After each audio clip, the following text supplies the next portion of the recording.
Hello, and welcome to BigBookCTK.com. My name is Tussie, and I'm reading from The Wonderful Wizard of Oz by L. Frank Baum. Chapter 5, The Rescue of the Tin Woodman. When Dorothy awoke, the sun was shining through the trees, and Toto had long been out chasing birds around him and squirrels. She sat up and looked around her. Scarecrow, still standing patiently in his corner, was waiting for her. "We must go and search for water," she said to him. "Why do you want water?" he asked. "To wash my face clean after the dust of the road, and to drink, so the dry bread will not stick in my throat." "It must be inconvenient to be made of flesh," said the Scarecrow thoughtfully, "so you must sleep and eat and drink. However, you have brains, and it is worth a lot of bother to be able to think properly." They left the cottage and walked through the trees until they found a little spring of clear water where Dorothy drank and bathed and ate her breakfast. She saw there was not much bread left in the basket, and the girl was thankful the Scarecrow did not have to eat anything, for there was scarcely enough for herself and Toto for the day.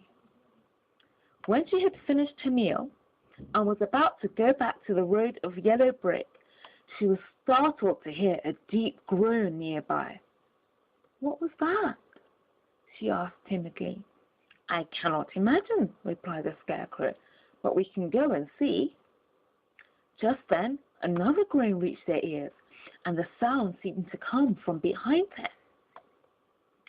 They turned and walked through the forest a few steps, when Dorothy discovered something shining in a ray of sunshine that fell between the trees.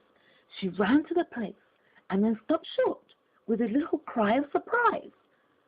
One of the big trees had been partly chopped through, and standing beside it with an uplifted axe in his hand was a man made entirely of tin.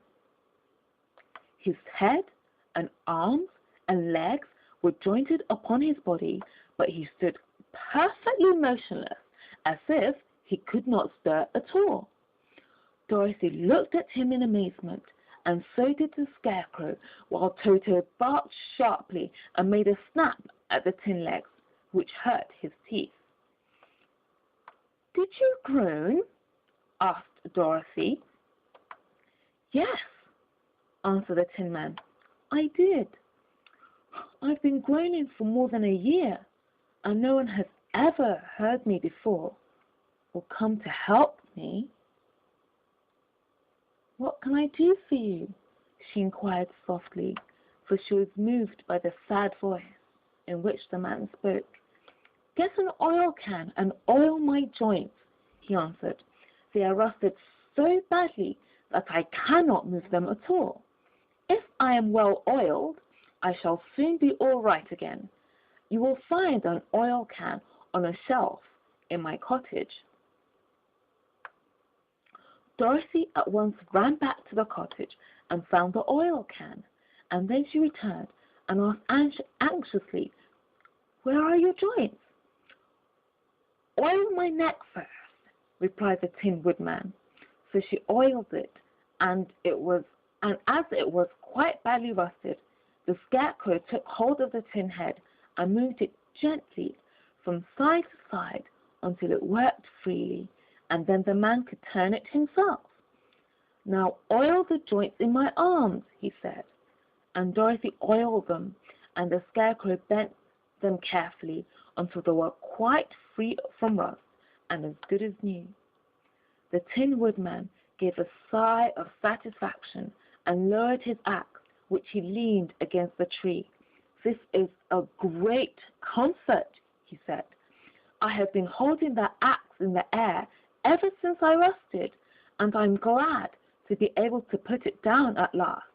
Now, if you will oil the joints of my legs, I shall be all right once more."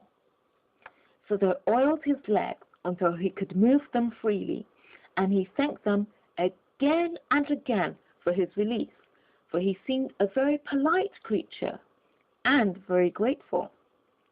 "I might have stood there always if you had not come along," he said. "So you have certainly saved my life. How did you happen to be here?" "We are on our way to the Emerald City to see the great Oz," she answered, "and we stopped at your cottage to pass the night." "Why do you wish to see Oz?" he asked. "I want him to send me back to Kansas, and the Scarecrow wants him to put a few brains into his head," she replied. The Tin Woodman appeared to think deeply for a moment. Then he said, "Do you suppose Oz could give me a heart?" "Why, I guess so," Dorothy answered. "It would be as easy as to give the Scarecrow brains." "True," the Tin Woodman returned. "So, if you will allow me to join your party, I will also go to the Emerald City and ask Oz to help me." Thank you very much for watching. You've been listening to The Wonderful Wizard of Oz by L. Frank Baum. My name is Tussie, and this is BigBookCTK.com. Thank you very much, and bye for now.